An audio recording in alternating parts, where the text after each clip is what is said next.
Merci Madame la Présidente. Ma question s'adresse à Monsieur Roland Lescure, ministre délégué chargé de l'Industrie. La 8e circonscription du Pas-de-Calais, que j'ai l'honneur de représenter, est historiquement une terre d'industrie. Je citerai Arc France, leader mondial des arts de la table, qui emploie encore 5000 personnes, les nombreuses papeteries de Blandec, Huizère, Noirdrac ou Air-sur-la-Lys, Aperam à Iceberg pour le secteur de la métallurgie ou encore Forestia au Shell pour le secteur de l'automobile. Toutes ces belles entreprises emploient plusieurs milliers de salariés, génèrent autant d'emplois indirects et font vivre tout un bassin de vie. Et toutes, parce qu'elles sont fortement consommatrices de gaz et d'électricité, sont directement impactées et fragilisées par les coûts de l'énergie qui ont explosé. La situation de trésorerie de ces entreprises est telle qu'elles n'ont malheureusement, pour la plupart, pas d'autre choix que d'avoir recours à du chômage partiel, suscitant une forte et légitime inquiétude chez les salariés. Ces familles de salariés subissent très clairement une double peine, entre salaire rogné de 15 à 20% et un pouvoir d'achat en berne en raison de l'inflation galopante. Mes questions sont donc simples, Monsieur le Ministre. Afin de sauvegarder ces savoir-faire industriels et surtout les milliers d'emplois qui y sont attachés, quelles sont les mesures très concrètes que vous entendez prendre pour répondre à l'urgence de la situation et permettre à ces entreprises d'honorer les factures de gaz et d'électricité dont les montants ont littéralement explosé? L'inquiétude est particulièrement palpable chez Arc France, où vous vous êtes récemment rendu et où vous avez clairement réaffirmé le total soutien de l'État, ce dont je vous remercie une nouvelle fois. Lorsque j'ai rencontré leurs syndicats le 13 septembre dernier, ils ont exprimé leurs vives interrogations sur l'avenir du groupe. Ils réclament une prise de participation financière de l'État, le temps de passer cette période de forte tension et de grande turbulence. Y êtes-vous disposé, Monsieur le Ministre? Enfin, en ce qui concerne les salariés doublement impactés car contraints de cesser leur activité, envisagez-vous une prise en charge à 100% par l'État du chômage partiel? Je vous remercie. Merci beaucoup. La parole est à Monsieur Bruno Le Maire, ministre de l'Économie, des Finances, de la Souveraineté industrielle et numérique. Et monsieur le député, je voudrais d'abord dire que je partage totalement votre inquiétude. Et avec le ministre chargé de l'Industrie, Roland Lescure, avec la Première ministre, nous avons parfaitement conscience que l'explosion des factures énergétiques menace tout notre tissu industriel. Les grandes entreprises, comme les petites, comme les PME, comme les entreprises de taille industrielle. Donc nous sommes totalement mobilisés pour éviter que la crise inflationniste affaiblisse notre tissu industriel que nous avons protégé pendant la crise du Covid. Donc nous avons 3 réponses très concrètes. La première, c'est de mettre sur pied, à partir du 1er novembre, un fonds de soutien pour les PME industrielles, qui sera simplifié et avec des aides plus massives. Simplifié parce qu'il faut que le montant de l'énergie qui est dépensé par rapport au chiffre d'affaires de l'entreprise ne soit pas calculé en 2021, mais en 2022. Il faut que le bénéfice ne soit pas calculé sur plusieurs mois, mais dès que le bénéfice commence à baisser, il faut que nous puissions soutenir les entreprises. Et massifier parce que 2 millions d'euros, ça peut ne pas suffire pour certaines entreprises. Nous avons donc demandé le doublement des aides à 4, 50 et 100 millions d'euros pour aider tout notre tissu industriel. Ce guichet unique sera ouvert le 1er novembre, il sera simple, il sera massif et j'invite toutes les PME industrielles qui auraient du mal à régler leurs factures à venir s'inscrire et à toucher les aides auxquelles elles ont droit. La deuxième réponse, c'est celle qu'apporte Roland Lescure. Sur certaines entreprises énergo-intensives, ça peut être Arc International, ça peut être d'autres entreprises, nous aurons des réponses spécifiques taillées sur mesure. Vous avez des entreprises industrielles pour lesquelles la facture énergétique se chiffre en millions d'euros. Il faut un traitement individualisé. Roland Lescure apportera un traitement individualisé. Enfin, je le rappelle, la vraie réponse de long terme pour laquelle nous nous battons depuis maintenant 14 mois avec le président de la République, c'est d'obtenir enfin le découplage du prix du gaz et du prix de l'électricité pour que nous ayons un prix de l'électricité moins élevé et que tout notre tissu industriel en France, en Europe, soit protégé. Nous avançons dans la bonne direction, nous avons fait bouger les lignes et nous irons jusqu'au bout de ce combat. Merci Madame la Présidente. Ma question s'adresse à Monsieur le ministre de l'Intérieur et concerne la réforme de la police et au sein de la police, de la réforme de la police judiciaire. En commission des lois, il y a quelques semaines, Monsieur le ministre, vous nous avez indiqué que cette réforme ne s'appliquerait pas si l'expérimentation qui est en cours dans plusieurs départements en ce moment était négative.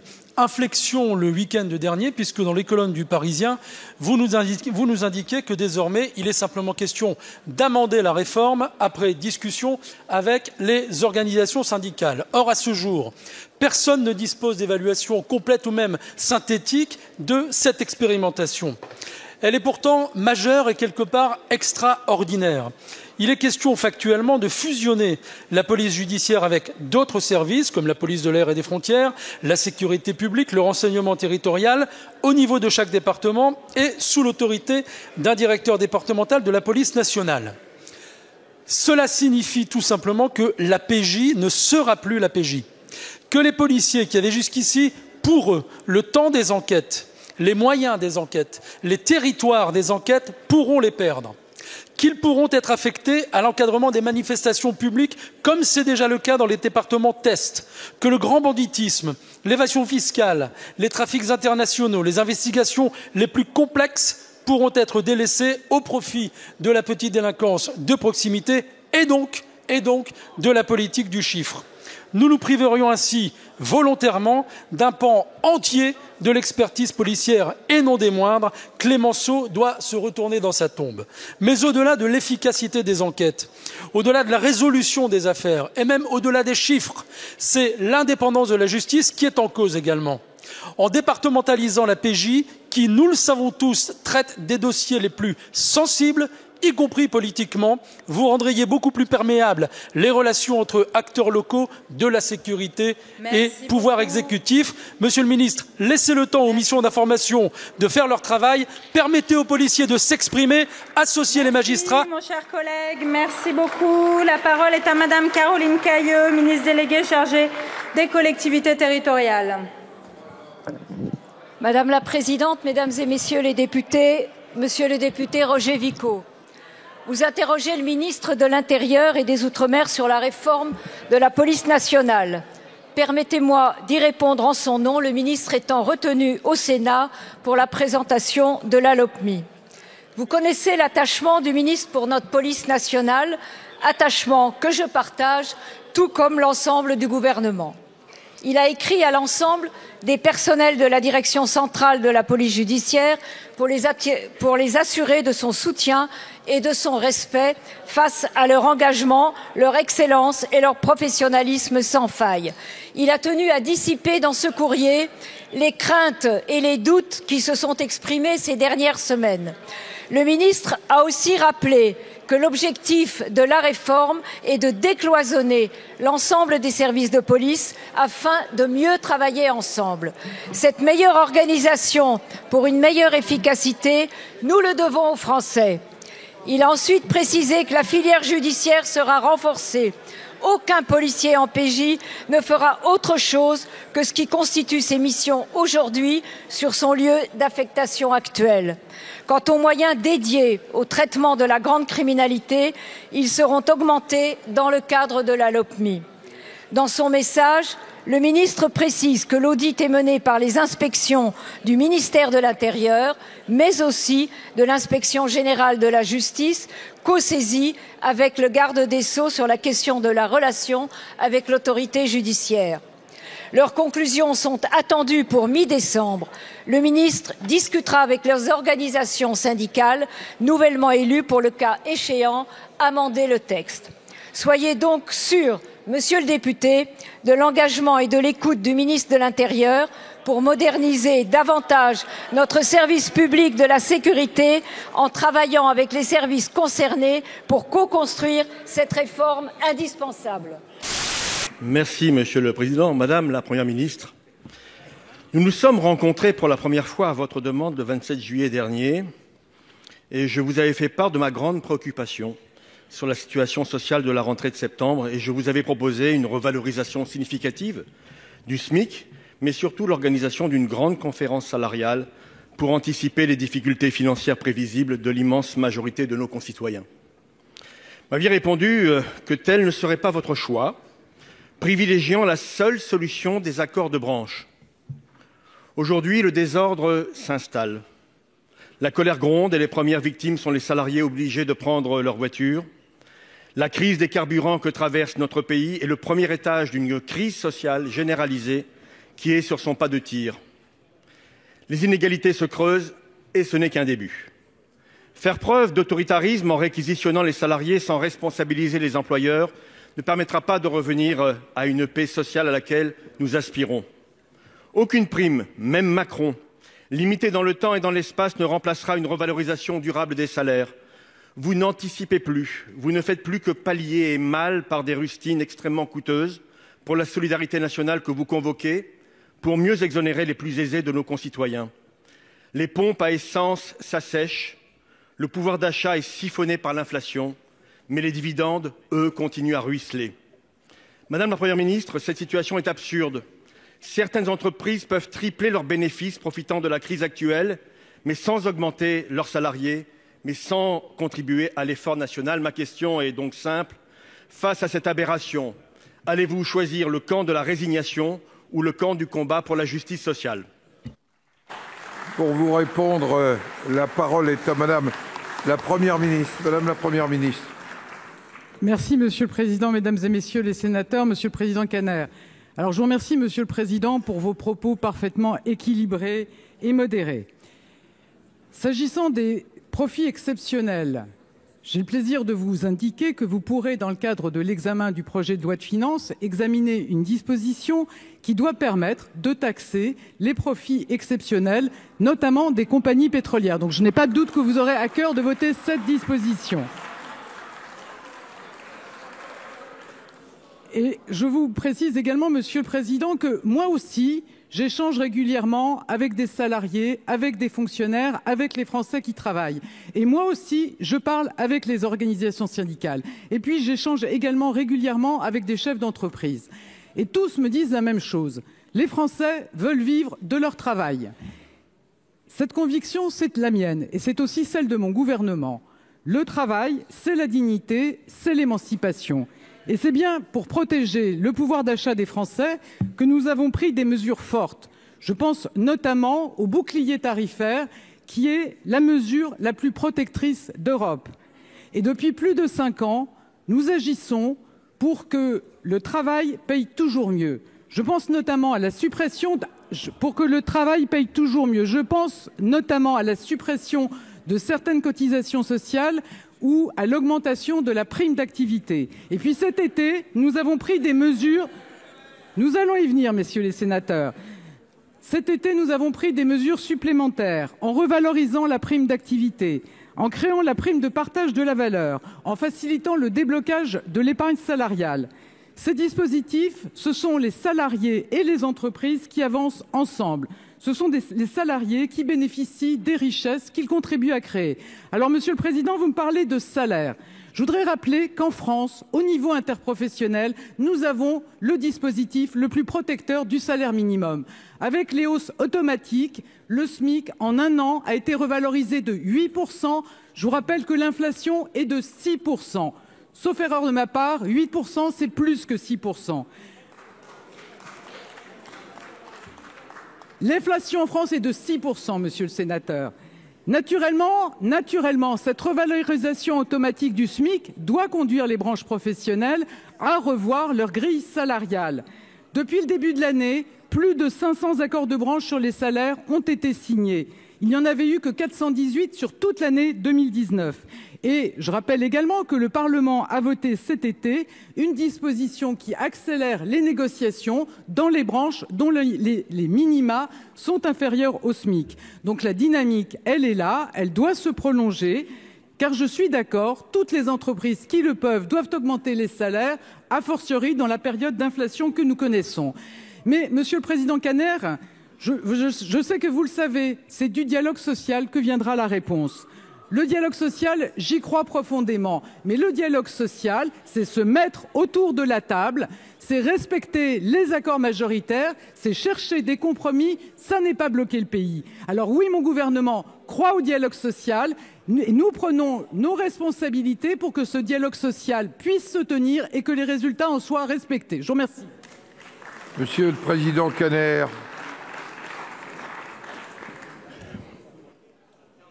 13 secondes. Madame la Première ministre, tout d'abord, vous savez bien que l'inflation pour les ménages les plus modestes n'est pas de 6%. Elle est de 13 à 14% par rapport au panier moyen de ces ménages. Premièrement. Deuxièmement, vous me parlez de dialogue social. Comment voulez-vous faire comprendre à les salariés de Total qui demande une revalorisation de 10%, 7% pour l'inflation, 3% pour les profits de l'entreprise, que leur patron, M. Pouyanné, a augmenté de 52% son salaire en 2021 pour atteindre 500 000 € par mois. Voilà ce qui est injuste et vous ne le combattez pas. Vous êtes faible avec les forts et fort avec les faibles. Merci, Monsieur le Président. Monsieur le ministre de l'Intérieur, la commission des lois du Sénat a décidé la création d'une mission d'information pour examiner l'opportunité de la réorganisation de la police judiciaire. On aurait pu imaginer que cette initiative, qui a inspiré l'Assemblée nationale, vous permette de recréer les conditions d'un dialogue serein. Que constate-t-on un mois après? La mobilisation de la PJ, que le DGPN a minorée, ne faiblit pas. Fâché par une vidéo, ce dernier a d'ailleurs limogé le patron de la PJ marseillaise. Résultat, la contestation s'étend et devient visible dans la rue. Vous citez des rapports parlementaires et des ministres pour justifier votre réforme. Mais aucun de ces rapports et aucun de vos prédécesseurs n'était parvenu à inquiéter l'ensemble de la PJ. Même la PJ parisienne, dont vous rappelez qu'elle n'est pas concernée, soutient le mouvement. Vous incriminez la proximité des élections syndicales pour justifier ce climat, tout en affirmant que tous les syndicats soutiennent votre réforme. Hier, même les très discrets procureurs généraux ont renouvelé leur opposition à cette réforme, considérant que ce projet constitue une remise en cause de la place accordée à l'autorité judiciaire, gardienne de la liberté individuelle dans un État de droit. Monsieur le ministre, n'est-ce pas le moment de revoir votre copie? Pour vous répondre, la parole est à Monsieur le ministre de l'Intérieur et des Outre-mer, Monsieur Darmanin. Merci Monsieur le Président, Mesdames et Messieurs les sénateurs. Monsieur le sénateur, nous travaillons en ce moment même dans un esprit, je crois, constructif sur la loi d'orientation et de programmation du ministère de l'Intérieur et nous avons eu des longs débats, mais évidemment, devant vos collègues, je veux revenir sur cette réforme de la police nationale qui est nécessaire et qui est attendue depuis plus de 35 ans par divers rapports, 7, j'en ai compté, sénatoriaux, de toutes tendances politiques confondues, j'en ai fait la démonstration hier, et lancés par le ministre Jox. Alors, revenons au ministre Jox. J'en viens aux questions posées par Monsieur Henel, Monsieur le Président, dit le ministre Jox le 26 novembre 1990 au Sénat. Débat en faisant foi. Le fait de nommer un directeur départemental de la police nationale a été accueilli avec curiosité, parfois inquiétude, y compris chez certains fonctionnaires de la police nationale, notamment les commissaires. Cela ne porte en rien atteinte, Monsieur le garde des Sceaux, au principe fondamental selon lequel la police judiciaire est à la disposition de la justice et travaille bien sûr sous le contrôle du parquet ou sur les instructions d'une commission rogatoire délivrée par un juge d'instruction. Aujourd'hui, les services de la police judiciaire sont placés sous l'autorité des chefs de services régionaux de la police judiciaire et du DCPJ. Le préfet, en tant que chef de l'ensemble des services de l'État et parfois des services du ministère de l'Intérieur dans le département, aura autorité sur eux dans l'exacte mesure où il peut avoir autorité sur des services de fonctionnaires jusqu'au moment précis où ces derniers se trouvent placés de par la loi sous l'autorité de la justice. À cet égard, malgré les inquiétudes exprimées par les fonctionnaires de police, rien ne sera modifié. Il est vrai que c'est M. Pasqua qui a mis fin à cette excellente réforme. Monsieur Durin. Monsieur le ministre, vous me renvoyez à ce qui s'est passé il y a 30 ans, je vous parle de ce qui se passe aujourd'hui. Notre mission sénatoriale se prononcera au fond, mais il y a à minima un problème de méthode. Les policiers ne réagissent pas par corporatisme. Ce qui est en jeu, c'est la séparation des pouvoirs et le modèle français d'enquête. La police judiciaire, sous l'autorité du préfet, c'est le risque d'abandonner les enquêtes complexes, la criminalité organisée, devant le flux inexorable du quotidien. Monsieur Darmanin, on connaît votre grand talent, mais aujourd'hui, à part vous, personne ne semble soutenir cette réforme. Merci, Monsieur le Président. Ma question s'adresse à Madame la Ministre de l'Europe et des Affaires étrangères. Face à l'internationalisation du conflit en Ukraine, à sa dramatique densification, quelles sont les initiatives, les actions que compte mener la France? Allons-nous continuer à rechercher une issue diplomatique? Allons-nous décider d'augmenter notre contribution humanitaire, financière ou militaire? Cela en prend le chemin car la France vient d'annoncer qu'elle renforçait sa présence militaire en Roumanie dans le cadre de l'OTAN. Allons-nous tenter de peser sur le G7? Mais que peut décider le G7 réuni en urgence sinon réitérer un affichage de solidarité? Allons-nous faire la promotion de nouvelles sanctions? Je partage les mots du président de la République. Nous assistons à un changement profond de la nature de cette guerre. Et ce surtout car le Bélarus s'apprête à véritablement devenir la base armée et le fer de lance de la politique russe dans l'aggravation du conflit. Il serait bien avisé de ne pas entrer dans la guerre. Ce sont vos mots, Madame la Ministre. Minsk, ce n'est pas seulement le nom des accords qui n'ont pas abouti. C'est surtout la capitale d'un pays martyr, dans l'angle mort de nos actualités, alors que s'y joue la vie de plusieurs centaines de prisonniers politiques, dont je veux faire résonner le nom et saluer le courage. Madame la Ministre, à l'aune du conflit qui nous plonge tous, à l'aune internationale et européenne, comment apprécier le fléchissement de la politique du Bélarus? Je vous remercie. Pour vous répondre, la parole est à Madame la Ministre de l'Europe et des Affaires étrangères, Madame Catherine Colonna. Monsieur le Président, Mesdames et Messieurs les sénateurs, Madame la sénatrice Jourda, vous avez raison, depuis lundi et encore aujourd'hui, la Russie a lancé une série de frappes sur le territoire ukrainien qui visent principalement les infrastructures civiles et qui ont sans doute pour objectif également d'atteindre le moral de la population ukrainienne.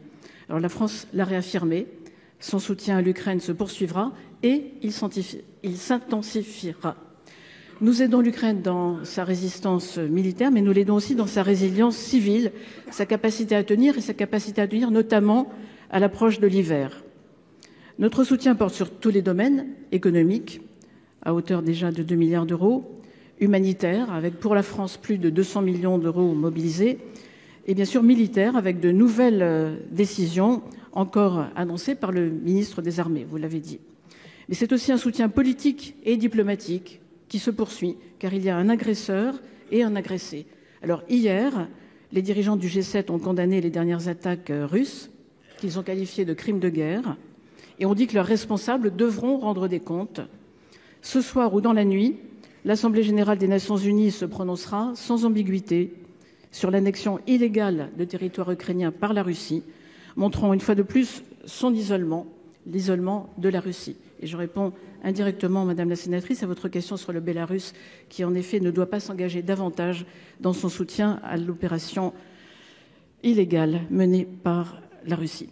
Et ce soutien, c'est aussi le soutien de l'Union européenne, qui a mobilisé déjà plus de 9 milliards d'euros, qui a porté la facilité européenne de paix à 2,5 milliards d'euros, et qui a adopté déjà 8 séries de sanctions pour peser sur l'effort de guerre russe. Je vous le dis, il y aura, si nécessaire, d'autres sanctions. Ce soutien s'inscrira dans la durée pour que l'Ukraine recouvre sa souveraineté. Je vous le redis, Madame la sénatrice, après le Président de la République, après la Première ministre, nous serons aux côtés de l'Ukraine aussi longtemps que nécessaire. Je vous remercie. Madame Jourda. Très brièvement, Madame la Ministre, n'oublions pas qu'il faut absolument stopper cette guerre, sortir certes du conflit, et vous en avez donné donc les perspectives, mais surtout n'oublions pas de retrouver des perspectives de paix. Et pour retrouver des perspectives de paix, après avoir stoppé la guerre, il faut savoir continuer à se parler.